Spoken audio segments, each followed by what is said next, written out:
الحمد لله نحمده ونستعينه ونستغفره ونؤمن به ونتوكل عليه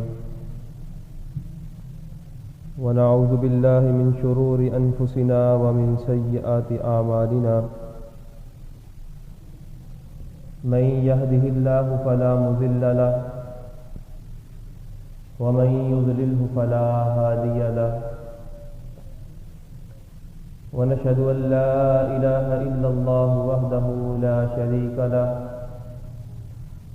ونشهد أن سيدنا ونسدنا ونبينا وطبيبنا وشفيعنا ومولانا محمدا عبده ورسوله أما بعد أعوذ بالله من الشيطان الرجيم بسم الله الرحمن الرحيم وسيجنبها الأتقى الذي يؤتي ماله يتزكى وما لأحد عنده من نعمة تجزى إلا ابتغاء وجه ربه الأعلى ولسوف يرضى. وقال الله تعالى في مقام آخر إذ يقول لصاحبه لا تحزن إن الله معنا. وقال الله تعالى في مقام آخر يوم يفر المرء من أخيه وأمه وأبيه وصاحبته وبنيه لكل امرئ منهم يومئذ شأن يغنيه. وقال النبي صلى الله عليه وسلم أصحابي كالنجوم بأيهم اقتديتم اهتديتم. صدق الله العظيم وصدق رسوله النبي الكريم ونحن على ذلك لمن الشاهدين والشاكرين والحمد لله رب العالمين. اللهم صل وسلم وبارك على سيدنا ومولانا محمد وعلى آله وأصحابه وبارك وسلم. رب اشرح لي صدري ويسر لي أمري واحلل عقدة من لساني يفقهوا قولي. أستغفر الله أستغفر الله أستغفر الله الذي لا إله إلا هو الحي القيوم وأتوب إليه. جو پوچھا نبی نے کہ کچھ گھر بھی چھوڑا تو صدیق اکبر کے ہونٹوں پہ آیا وہاں مال و دولت کی کیا ہے ضرورت جہاں دل لٹانے کو دل چاہتا ہے. انتہائی واجب الاحترام قابل صد اعزاز عزیز محترم مکرم بھائیو دوستو بزرگوں، اللہ رب العزت کا فضل ہوا، کرم ہوا، احسان ہوا کہ رب لم یزل نے اس پرفتن دور میں، قرب قیامت کے دور میں، جہاں ہر طرف گناہوں کے اسباب موجود ہیں، فتنوں کی بھرمار ہے، ہمیں اپنے گھر میں آنے کی توفیق عطا فرمائی ہے. عزیزان من، میری آج کی گفتگو کا موضوع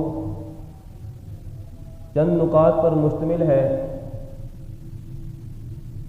پچھلے ماہ 22 جمادی الثانی میں میں نے یہ ارادہ کیا تھا کہ آئندہ 1 ماہ تک شان صدیق اکبر بیان کروں گا. تو آج آخری جمعہ ہے اور آپ کے ہاں حاضری کا موقع ملا ہے. سب سے پہلے حضرت ابو بکر صدیق رضی اللہ تعالی عنہ کی زندگی کے کچھ پہلو عرض کر کے آپ حضرات کو فکر آخرت کی طرف لے کر جاؤں گا. عزیزان من، دنیا میں ہر بندہ یہ چاہتا ہے کہ دنیا والوں کے ہاں اس کا کوئی نہ کوئی مقام ہو، دنیا والوں کے ہاں اس کی عزت ہو، دنیا والے اس کو محبت کی نگاہ سے دیکھیں، اسے عزت کی نگاہ سے دیکھیں.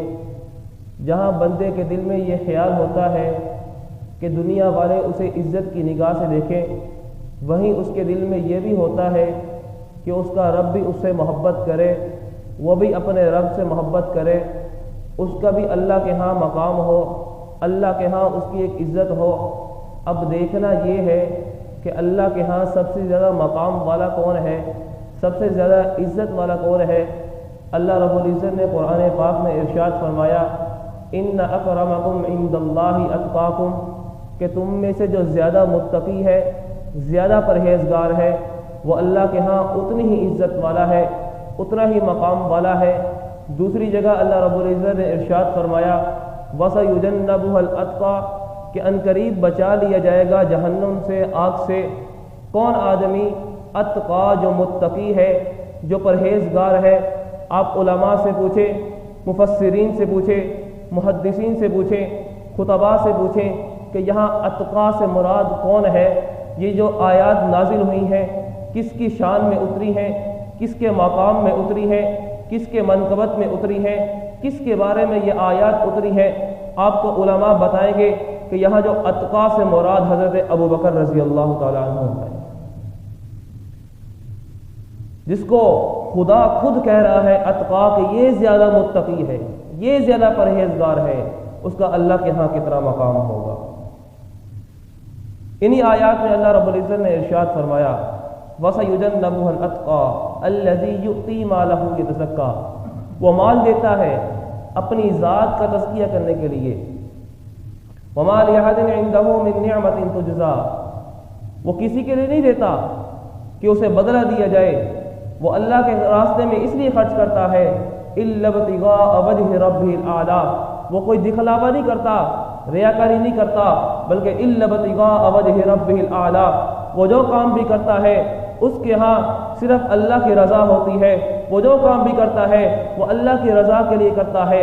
حضرت ابوبکر رضی اللہ تعالی عنہ پہلے کافر جو غلام ہوا کرتے تھے، جب وہ اسلام لے کر آیا کرتے تھے، ان کے جو مالک ہوا کرتے تھے وہ ان پر ظلم و تشدد کرنا شروع کر دیتے تھے۔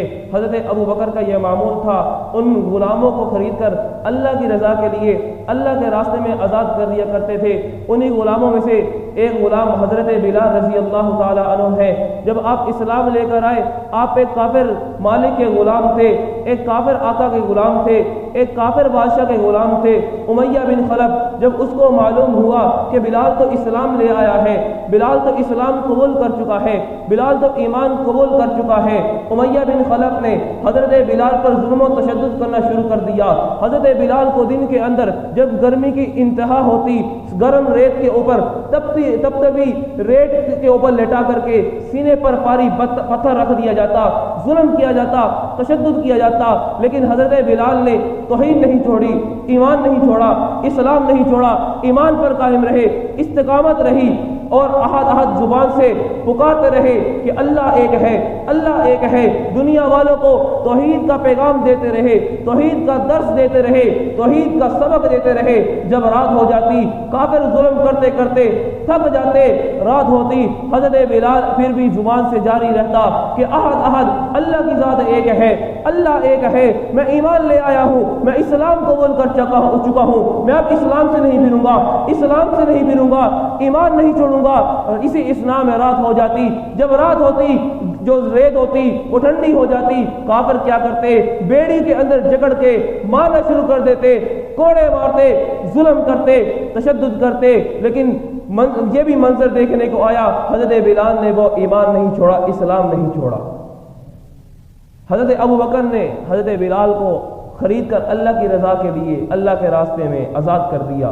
یہ کون بلال ہے کہ جس کے بارے میں حضور علیہ السلام نے ارشاد فرمایا کہ یہ میرا وہ غلام ہے، یہ میرا وہ صحابی ہے، یہ میرا وہ غلام ہے جو چلتا تو زمین پر ہے لیکن اس کے قدموں کی آہٹ جنت میں سنائی دیتی ہے۔ حضرت ابوبکر جو کام بھی کیا کرتے تھے وہ اللہ کی رضا کے لیے کیا کرتے تھے۔ آئیے حضرت ابوبکر کی زندگی کے اس پہلو کی طرف لے کر کے چلتا ہوں کہ حضرت ابوبکر کو حضور کی ذات کے ساتھ کتنا محبت تھا، کتنا عشق تھا، کتنی محبت تھی، کتنی الفت تھی، کتنی مودت تھی۔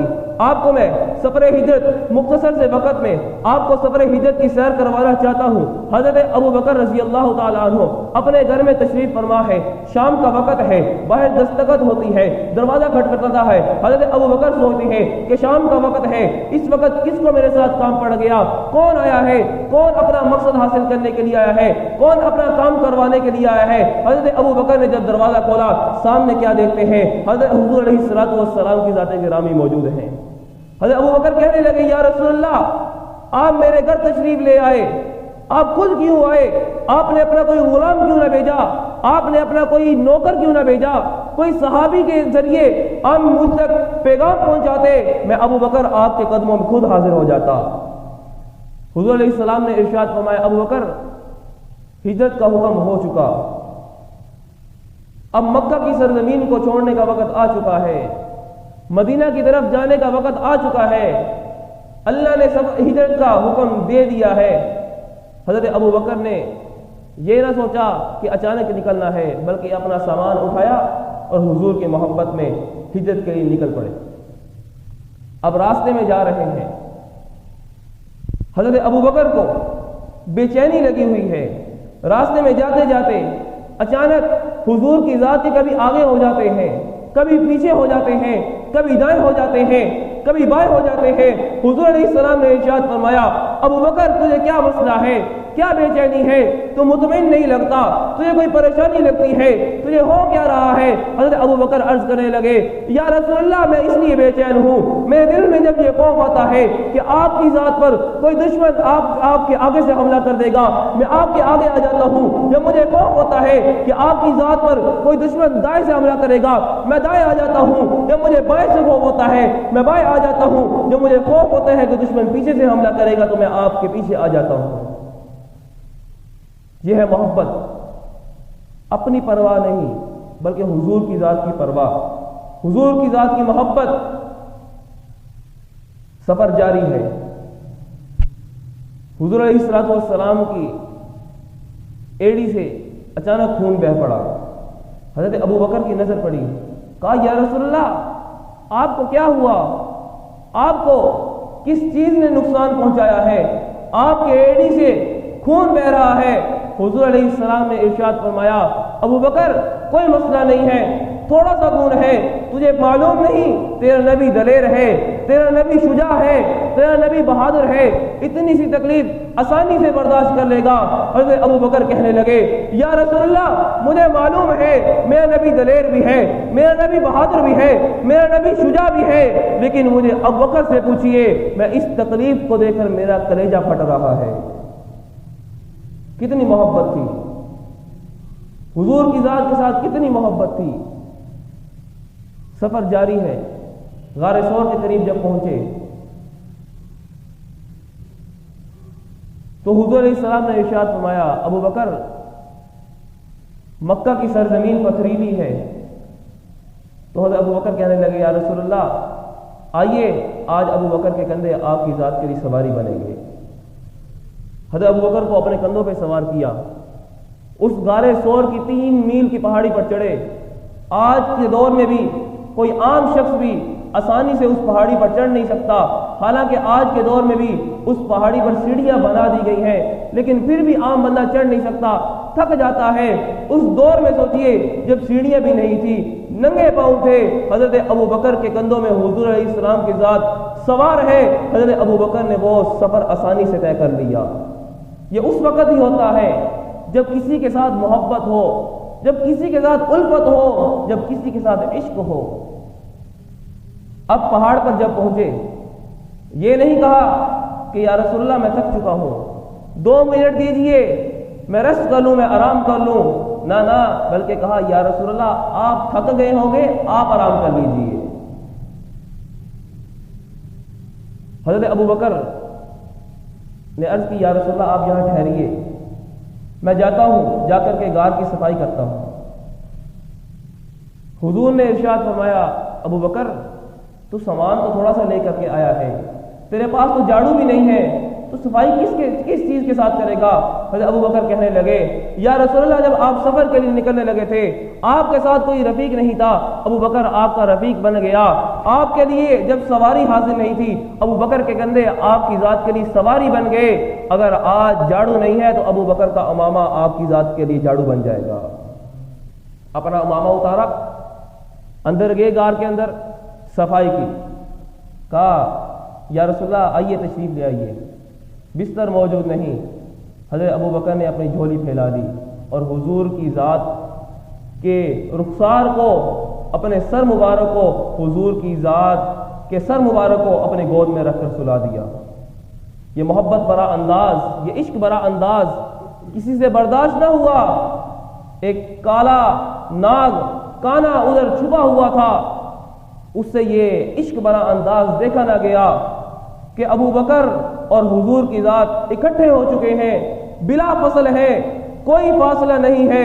اس نے حضرت ابو بکر کی ایڑی پر ڈسنا شروع کر دیا، لیکن وہ عشق کی اتنی انتہا ہو چکی تھی حضرت ابو بکر نے اپنی ایڑی نہ ہلائی۔ جب تکلیف حد سے زیادہ بڑھ چکی، تجاوز کر چکی، حضرت ابو بکر کی آنکھوں سے آنسو نکلے اور حضور کی ذات کے رخسار پر پڑے۔ حضور کی آنکھ کھلی، کہا ابو بکر تجھے کیا ہوا ہے، کیا تکلیف پہنچی ہے، کیا مصیبت پہنچی ہے؟ حضرت ابو بکر کہنے لگے کسی چیز نے مجھے ڈس لیا ہے۔ حضور کی ذات نے اپنا لعاب دہن حضرت ابو بکر کی ایڑی پر لگایا۔ مختصر یہ کہ 3 دن 3 رات غار کے اندر رہے، مدینہ کی طرف چل دیے۔ مدینہ جب داخل ہوتے ہیں، مدینے والے لوگوں سے یہ پہچانا نہیں جاتا کہ حضور کی ذات کون ہے اور حضرت ابو بکر کون ہے۔ کیوں؟ کیونکہ حضرت ابو بکر نے حضور کی ذات کے رنگ میں اپنا رنگ اس طرح ڈال لیا تھا، حضور کے طریقوں پر اس طرح چل دیے تھے، حضور کی سنتوں پر اتنا عمل کر چکے تھے کہ لوگوں سے پہچان نہ ہوا کہ آقا کون ہے، غلام کون ہے، نبی کون ہے، صحابی کون ہے، بادشاہ کون ہے، نوکر کون ہے، حضور کی ذات کون ہے اور ابو بکر کون ہے۔ یہ سنتوں پر عمل کیا ہوا تھا، اتنی محبت تھی۔ ایک مرتبہ حضور کی ذات مکہ میں اللہ کی طرف لوگوں کو بلا رہے تھے، دعوت دے رہے تھے۔ کافروں کو یہ بات ناگوار گزری، انہوں نے حضور کی ذات پر تشدد کرنا شروع کر دیا۔ حضرت ابو بکر نے جب دیکھا چیخ پڑے، دور سے آواز لگائی، اور کافروں تم کس کو مار رہے ہو، کس پر ظلم کر رہے ہو جو یہ کہتا ہے کہ میرا رب اللہ ہے، میرا اللہ ایک ہے، میرا رب اللہ ہے۔ کافروں کو غصہ آتا ہے، حضور علیہ السلام کو چھوڑتے ہیں، حضرت ابو بکر کو پکڑ لیتے ہیں، حضرت ابو بکر کو پکڑ کر اتنا مارتے ہیں کہ حضرت ابو بکر بے ہوش ہو کر گر پڑتے ہیں، شام ہو جاتی ہے، آپ کے قبیلے والے آتے ہیں، آپ کو چادر میں لپیٹتے ہیں، گھر لے کر کے چلے جاتے ہیں، رات ہو جاتی ہے، گھر والے سوچتے ہیں ابو بکر تو لگتا ہے اس دنیا کو چھوڑ کر کے چلا گیا ہے، ابو بکر ہم سے جدا ہو چکا ہے، لگتا ہے ابو بکر اس دار فانی کو چھوڑ کر کے داخل آخرت کی طرف سفر کر چکا ہے۔ اسی اسلام میں جب رات بیت چکی ہوتی ہے، آنکھ کھلتی ہے، ہوش آتا ہے، زبان سے پہلا کلمہ کیا نکلتا ہے؟ یہ نہیں نکلتا کہ مجھ پر ظلم ہوا ہے، مجھ پر تشدد ہوا ہے، مجھے دوائی دو، مجھے کھانا دو، مجھے دودھ دو، مجھے پانی دو، نہ بلکہ زبان سے جو پہلا جملہ نکلتا ہے وہ یہ ہے کہ رسول اللہ صلی اللہ علیہ وسلم کا حال کیا ہے۔ اپنی ذات کی کوئی پرواہ نہیں، اپنی ذات کی کوئی فکر نہیں، اتنی محبت تھی۔ حضرت ابو بکر فرماتے ہیں کہ میں نے کبھی زمانہ جاہلیت میں بھی کسی بت کو سجدہ نہ کیا۔ فرمایا کرتے تھے کہ میرے ابو مجھ پر ظلم کیا کرتے تھے، مجھے مارا کرتے تھے کہ جاؤ ان بتوں کو سجدہ کر کے آؤ، یہی تیرے رب ہیں، یہی تیرے معبود ہیں، یہی تیرے الہ ہیں۔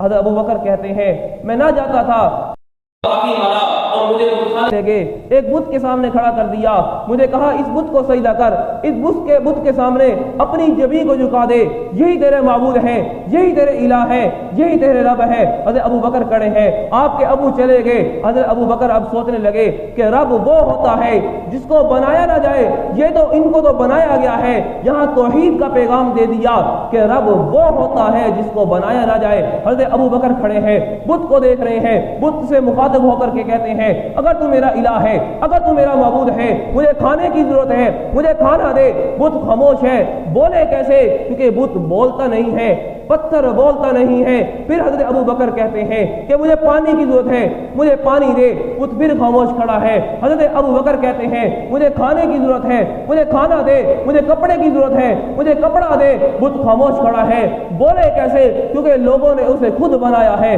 حضرت ابو بکر کہتے ہیں اگر تو الہ ہے، اگر تو معبود ہے، میں تجھے ایک پتھر اٹھا کر کے ماروں گا۔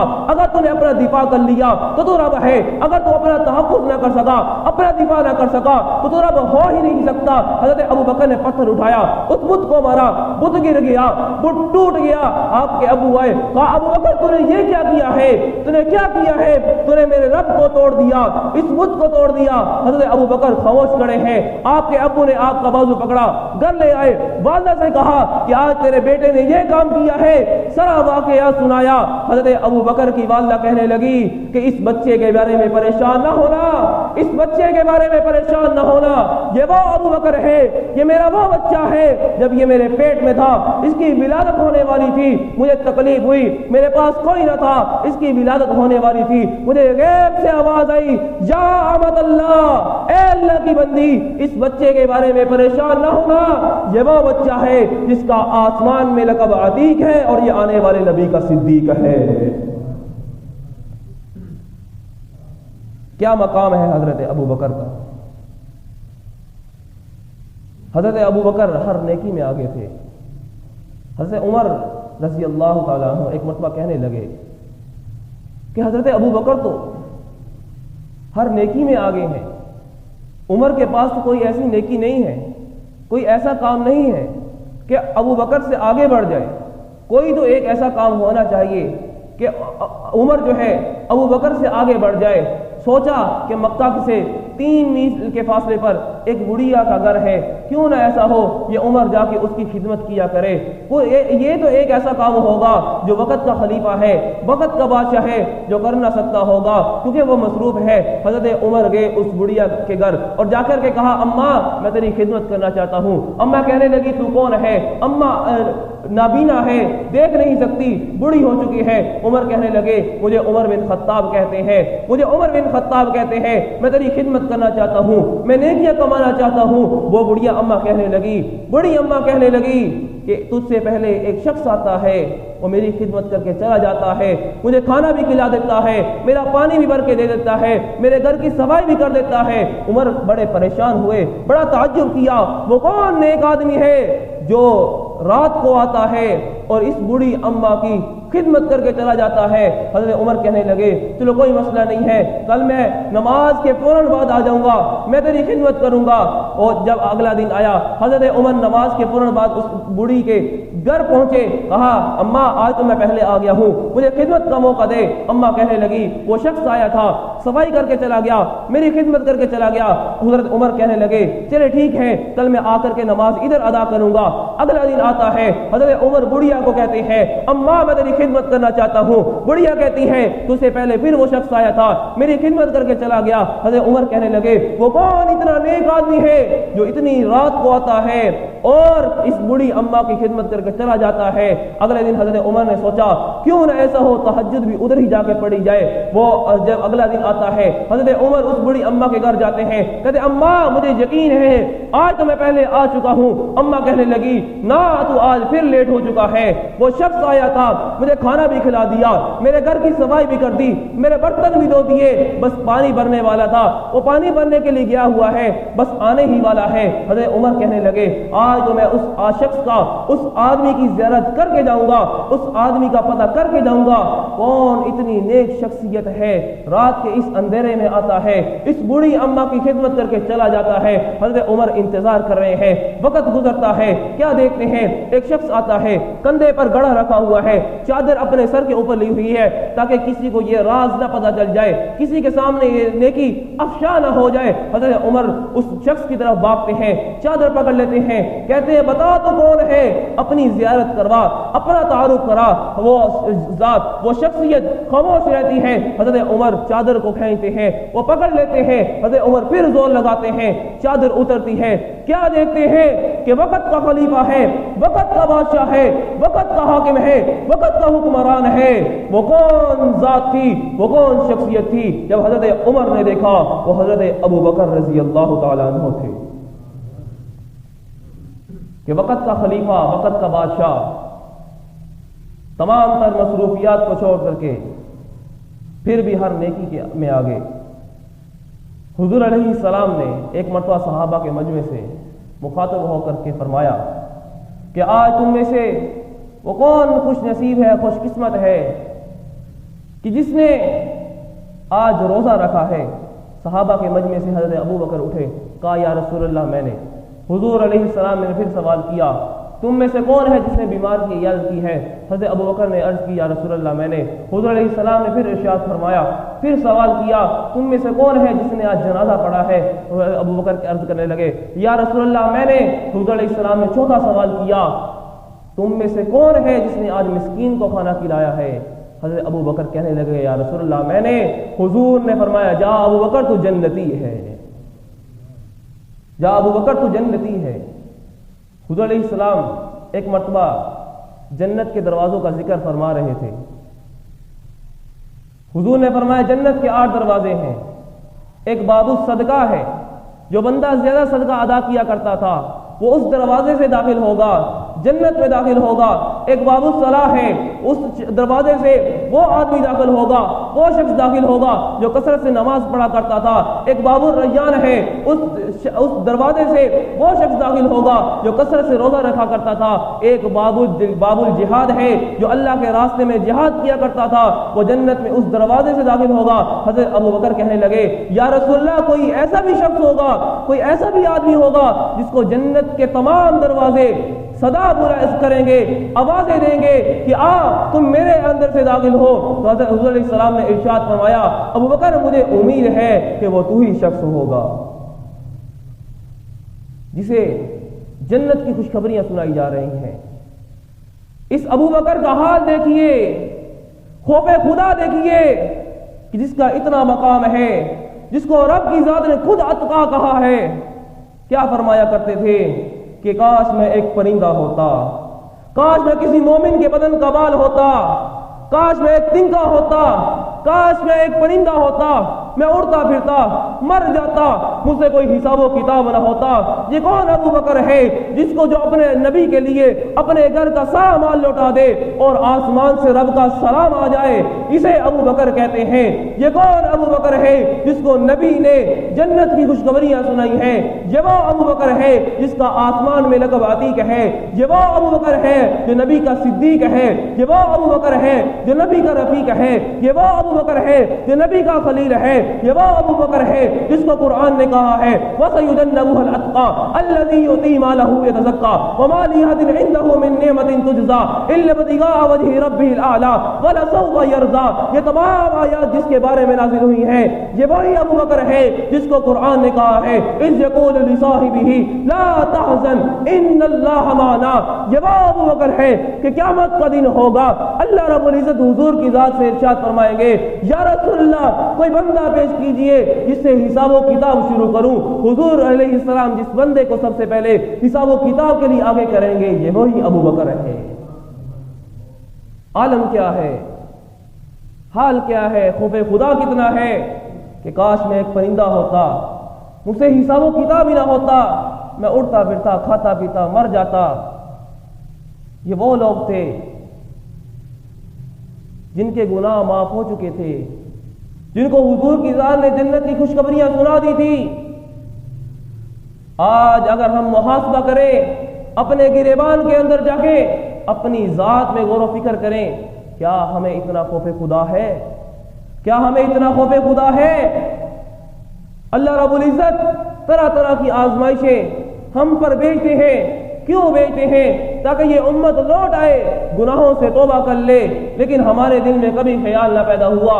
یہ گزشتہ دنوں پہلے ترکی میں زلزلہ آیا، کتنا نقصان ہوا، کبھی اس امت پر، کبھی ہم پر، کبھی سیلاب آ جاتا ہے، کبھی پانی کی قلت ہو جاتی ہے، کبھی زلزلے آ رہے ہیں، کبھی طوفان آ رہے ہیں۔ کیوں آ رہے ہیں؟ اللہ رب العزت نے قرآن پاک میں ارشاد فرمایا، ظہر الفساد فی البر والبحر بما کسبت ایدی الناس، زمین میں فساد برپا ہو گیا، خشکی میں تری میں فساد برپا ہو گیا۔ کیوں ہوا؟ بما کسبت ایدی الناس، یہ لوگوں کی وجہ سے ہوا ہے، جو لوگوں نے اعمال کیے ہیں، جو لوگوں نے گناہ کیے ہیں، یہ اس وجہ سے ہوا ہے، لیذیقہم بعض الذی عملوا، تاکہ ان لوگوں کو جنہوں نے گناہ کیے ہیں ان کو عذاب دیا جائے، انہیں آزمایا جائے، انہیں عذاب کا تھوڑا سا کوڑا چکھایا جائے، انہیں ان کے گناہوں کی سزا ملی جائے۔ یہ اللہ ہم پر یہ آزمائشیں کیوں بھیجتے ہیں؟ لعلہم یرجعون، تاکہ اس رب کی طرف رجوع کیا جائے۔ لیکن ہمارے دل میں کبھی خیال ہی نہ پیدا ہوا، ہم نافرمانیاں بھی کرتے ہیں، ہم گناہ بھی کرتے ہیں، کبھی سوچا ہی نہیں کہ قیامت والے دن کیا بنے گا، قیامت والے دن کیا بنے گا۔ ہم نے اللہ پر تمنا کی ہوئی ہے۔ حضور علیہ السلام نے ارشاد فرمایا، الکیس من دان نفسہ، عقل مند آدمی وہ ہے جو اپنی ذات کا محاسبہ کرے۔ الکیس من دان نفسہ وعمل لما بعد الموت، اور موت کے بعد کے لیے اعمال کرے۔ بے وقوف آدمی کون ہے؟ والعاجز من اتبع نفسہ ہواہ وتمنى علی اللہ، اور اپنی ذات بے وقوف وہ ہے جو اپنی خواہشات کے پیچھے چلے، گناہ کرے، نافرمانیاں کرے اور امید رکھے کہ اللہ اسے بخش دیں گے۔ یہ بے وقوف آدمی ہے۔ آئیے دعوت فکر دیتا ہوں کہ صحابہ تو جنتی لوگ تھے، لیکن ان کے اندر خوف خدا اتنا تھا۔ ہمارا آج کیا حال ہے؟ ہمارا آج کیا حال ہے؟ یہ جو آزمائشیں آتی ہیں یہ کیوں آتی ہیں؟ فاعتبروا یا اولی الابصار، اے عقل مندو عبرت حاصل کرو، یہ عبرت حاصل کرنے کے لیے آتی ہیں۔ آئیے تیاری کرتے ہیں اس دن کے لیے تیاری کرتے ہیں جس دن ملک الموت آ چکا ہوگا، موت سامنے کھڑی ہوگی، ملک الموت ہمارا انتظار کر رہا ہوگا، آنکھیں اٹک جائیں گی، موت سامنے ہوگی، روح قبض کر لی جائے گی، روح کو کھینچا جائے گا۔ اچھے اعمال کیے ہوئے، نیک آدمی ہوئے، نیک اعمال ہوئے تو روح جسم سے اس طرح جدا ہوگی جس طرح مکھن سے بال جدا ہوتا ہے۔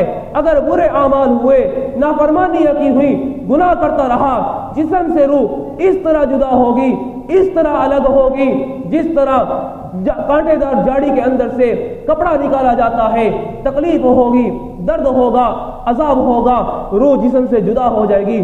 اس دن کے لیے تیاری کریں جس دن روح جسم سے جدا ہو چکی ہوگی، اور اگر اچھی روح ہوئی تو فرشتے اس روح کو لے کر آسمان کی طرف جائیں گے، اور آسمان کا پہلے آسمان کا دروازہ کھٹکھٹایا جائے گا، اوپر سے فرشتے آواز لگائیں گے، کون آیا ہے؟ فرشتے نیچے سے بتائیں گے کہ فلاں بن فلاں کی روح ہے، فلاں بن فلاں کی روح ہے، اس کی روح قبض کر کے آج آیا ہوں۔ اوپر سے فرشتہ کہے گا تیرا آنا مبارک ہو، تیرا ہی انتظار تھا۔ پہلے آسمان کا دروازہ کھل جائے گا، پھر دوسرے آسمان کا، پھر تیسرے آسمان کا، چلتے چلتے ساتوں آسمان کے دروازے کھل جائیں گے۔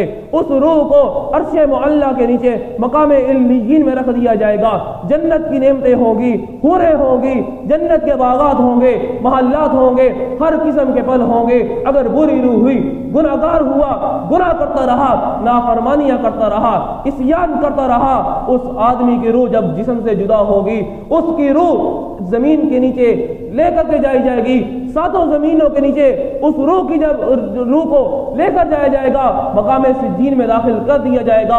اسے عذاب علیم بھی اسی کے لیے ہوگا، عذاب شدید، عذاب مہین، سب عذاب اسی کے لیے ہوں گے۔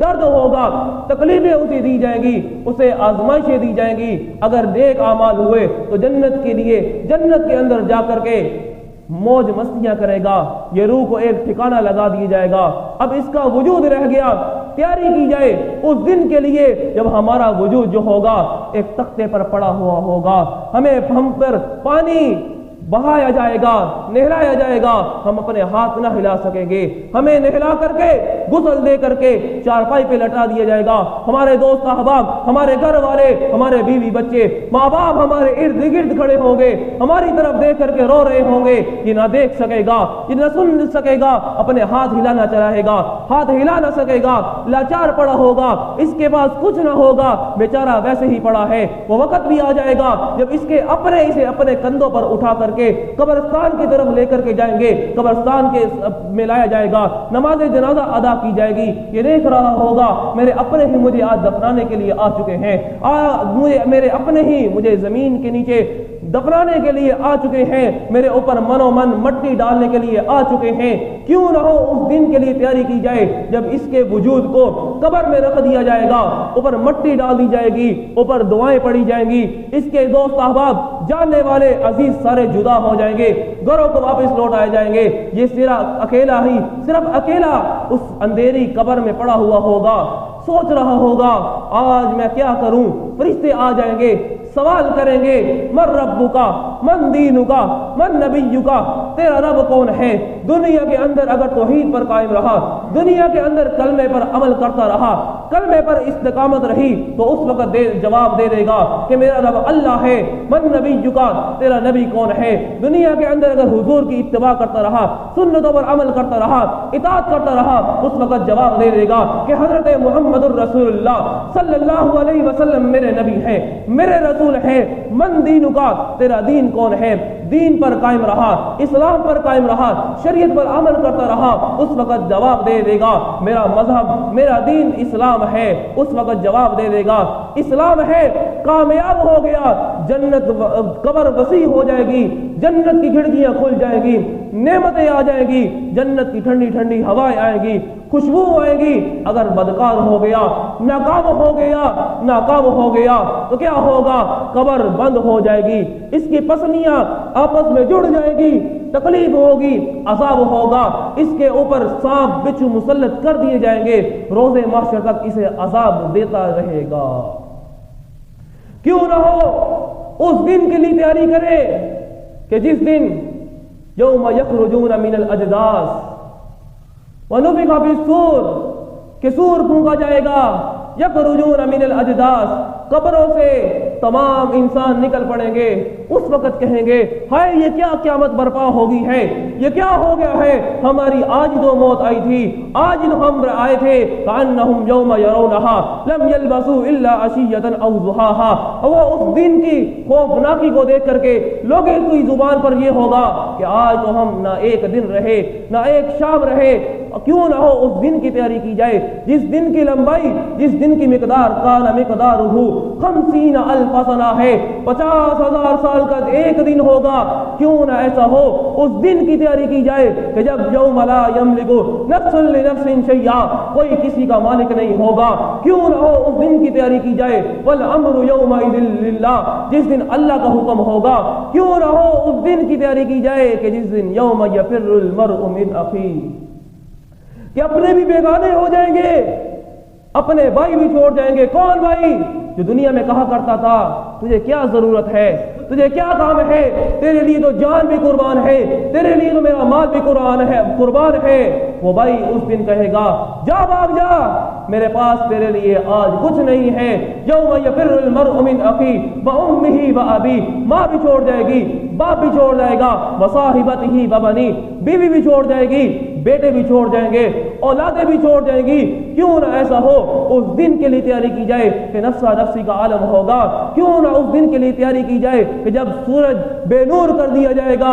کیوں نہ ایسا ہو اس دن کی تیاری کی جائے جب آسمان پھٹ جائے گا۔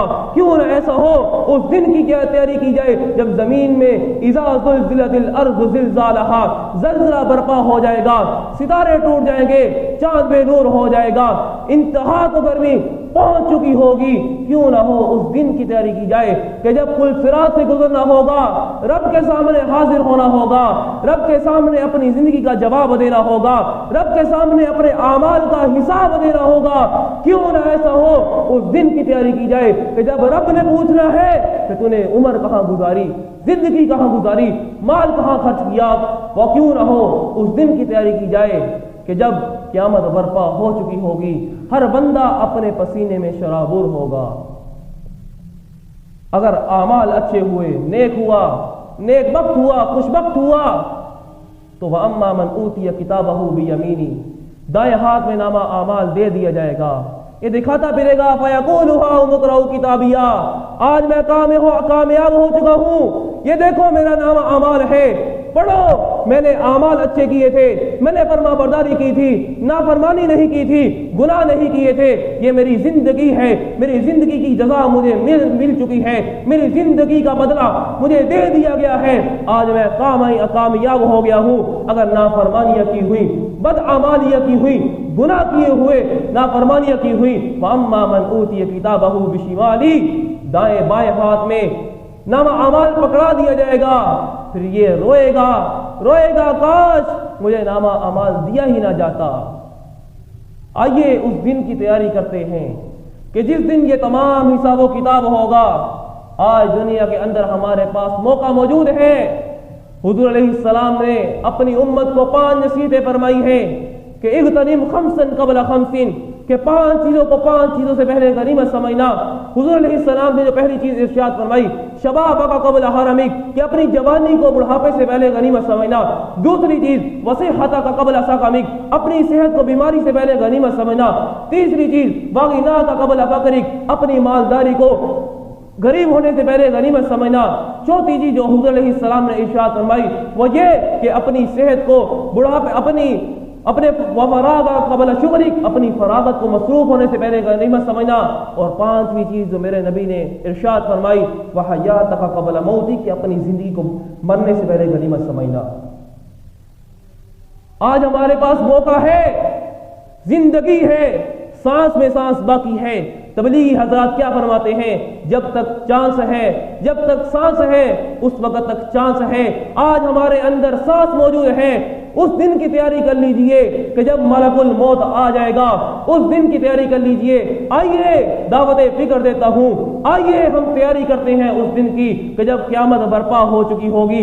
کل اگر ہم مر گئے ہمیں پھر اس وقت اس وقت کی قدر ہوگی، ہماری زبان سے جاری ہوگا یوم یقول الملائکہ یقول یا لیتنی قدمت لحیاتی، کاش میں پہلی زندگی میں لوٹا دیا جاؤں، لیکن اس وقت موقع نہیں ہوگا، اس وقت موقع نہیں ہوگا۔ اس لیے حضور علیہ السلام نے ارشاد فرمایا وحیاتک قبل موتک، کہ اپنی زندگی کو موت سے پہلے غنیمت سمجھنا۔ آج ہمارے پاس زندگی ہے، سانس ہے، تو آئیے اپنے معاملات اللہ کی ذات سے درست کرتے ہیں، اللہ کی ذات سے ہم گناہوں کی معافی مانگتے ہیں۔ آئیے ہم توبہ کرتے ہیں کہ یا اللہ جو ہونا تھا ہو چکا، ہم سے جو گناہ ہوئے سو ہو گئے، آج ہم سب توبہ کرتے ہیں، تیری ذات کی طرف رجوع کرتے ہیں۔ آئیے ہم عہد کرتے ہیں کہ یا اللہ آج سے تیری اتباع کریں گے، تیرے احکامات کو مانیں گے، حضور کی اتباع کریں گے، حضور کی سنتوں پر عمل کریں گے، تیری شریعت کے مطابق زندگی گزاریں گے۔ کرتے ہیں جی نیت انشاءاللہ، ارادہ کرتے ہیں جی انشاءاللہ۔ اللہ رب العزت سے دعا ہے کہ اللہ رب العزت ہم سب